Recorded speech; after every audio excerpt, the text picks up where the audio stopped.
it is 7 years on oxygen. I know you're like, why is she excited? Child, if you knew where I came from and where I am now, you'd be excited with me. Honey, this has been a nice little stretch of progress. Very nice stretch of progress. Y'all, I recorded this video like 2 days ago, and I went to go edit it and I erased it by accident. Here we are again telling the tale for the second time. Oxygen has been it's been 7 years this year. And I just want to give my story, a little bit of it, because my stories are rather extensive. We have 7 years of stories. I just want to pretty much go oxygen. I've been on oxygen for 7 years. However, I think I needed oxygen for longer than 7 years. Because if I can go back about 8 years prior, sister was struggling. I took my kids, I think it was like around, like right before my father passed away, Universal and Disney in Orlando, because we had a timeshare down there at that time.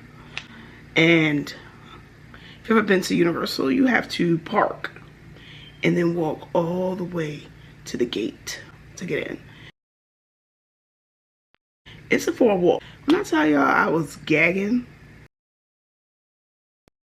and gasping, whew, it was treacherous. And I couldn't get like one of those buggies because I look normal.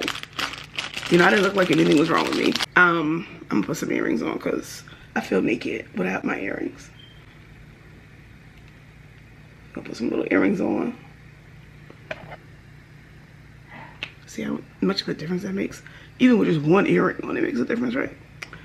All right, let's see.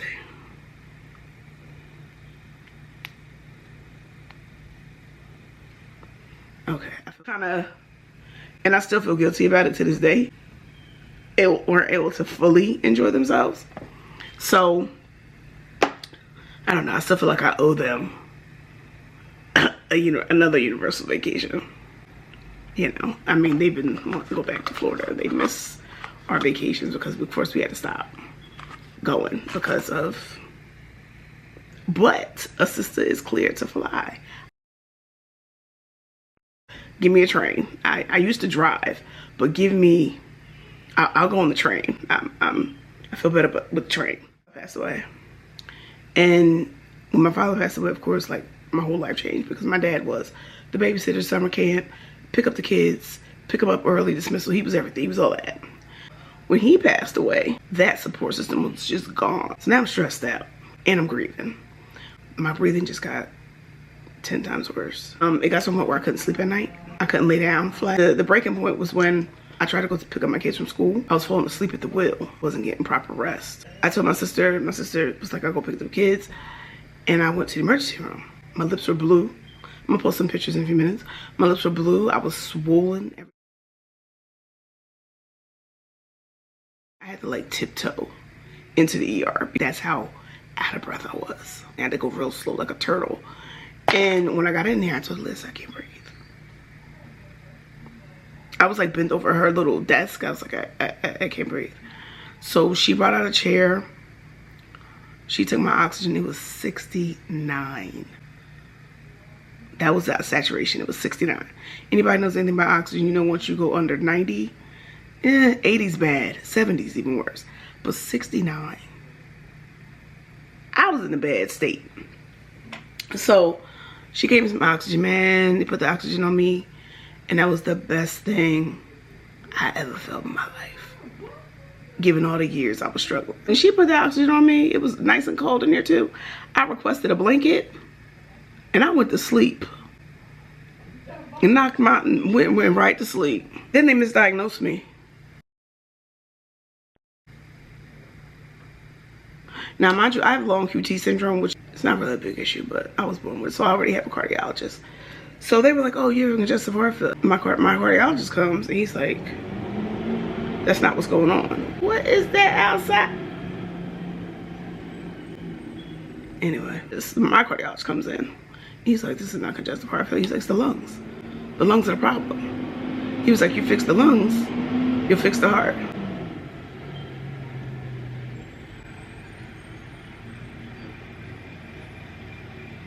You know, that's my neighbor. That's his work truck. Why he here this time of day? But anyway, not. But they just got the fluid off of me. Gave me all this information for congestive heart failure and sent me home. Basically, they misdiagnosed me, okay, and sent me home. 2 weeks later, my lung collapsed while I'm at home. Traumatic experience ever, okay? Anyway, I ended up back in the same spot. I ended up back there. And then they kept me there for 9 days trying to get my lung inflated. 9 days. So I told them, I said, y'all need to transfer me because I was like, nah, this is not enough. I was a government employee, so, you know, they was running it up. You know, they was running it up, running up that tab, just running it up and wasn't doing nothing. The breaking point for me was when I told them that my lung was still collapsing, but they, in the APN of the pulmonologist on duty, said to me, oh no, told the other nurse, well no, that's probably just a little anxiety, give her a Xanax. I requested to the young lady and I said, can I please get an x-ray? I was like, this is not anxiety. I know what it feels like for my lung to collapse. This is not anxiety. So she, you know, she listened to me. She got the x-ray and she came back. She was like, you were right. She was like, it is still collapsing. So after that, I requested a transfer. When I tell you, when I say they started moving so fast because of that mistake that they made, just by telling me I have anxiety when I knew what was going on. And then they came back and was like, oh, this looks like Lamb's disease. Second misdiagnosis. This looks like Lyme disease. But we're going to get you to the right people. So they transferred me over to a hospital that was like 45 minutes away, which would end up being the blessing of my life, okay? So they transferred me over to Temple, and I get to Temple. I'm in ICU. So I'm in the ICU. Listen, you got people around me on all types of machines.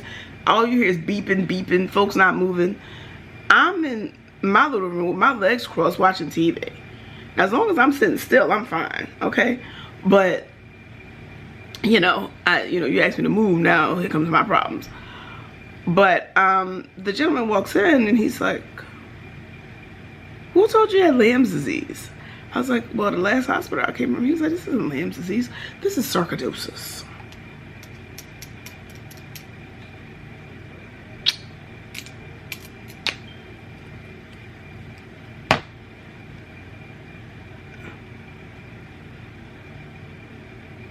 People told me I should have sued, but I was like, I let God deal with it. You know, I was like, I was going through too much.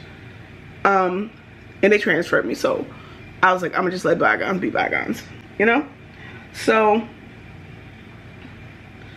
I just let it go. Also, at that time, I was on about 6 liters of oxygen sitting and walking on 12 to 15. It's a lot of oxygen. If you know, you know. But when I got there, I mean, everything from there just flowed. And I've been with this same medical team for over 7 years. I can't say anything best about them right now. I am on 1 to 2 liters of oxygen sitting, and 4 to 5 moving, 6 if I'm walking very long distance. But it's a huge difference from 6 to 8 and 12 to 15. I was never ashamed of my oxygen. I really didn't care. Child, listen, it came in my life and let me breathe a little better. Now, I wasn't breathing like normal, but, you know, it made me feel better. And I'm gonna just be honest, like at that time, my lungs were so inflamed and so damaged from sarcoidosis, I couldn't do anything. I couldn't put on a shirt without stopping. I couldn't brush my teeth without stopping. I couldn't I couldn't do a lot of just regular normal functions. You know, I had to plan for myself to walk upstairs to my room to take baths and to take showers. And even then it was extremely challenging and exhausting. Afterward, I would be so overwhelmed, I just have to go to sleep. Wouldn't even have the time to, the energy to dry off. I would just fall asleep in my bed once I was upstairs taking a shower with the towel still on. That's how exhausted I would be because I was so out of breath. And it was a lot. But now I can do those things, and I have the energy, I have the stamina, I have the endurance. I can go up and down the stairs. I can, you know, I mean, I still have challenges, definitely. And I get out of breath. I don't get short of breath, I get out of breath. I'm very grateful for where I am. I'm happy.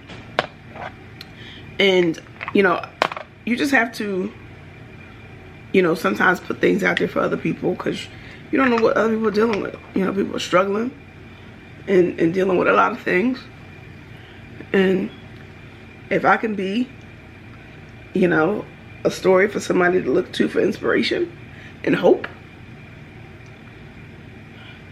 then let's be that. I don't mind. This little thing cost me $30. I want the big one. It's really, really good. Really, really good. But I am.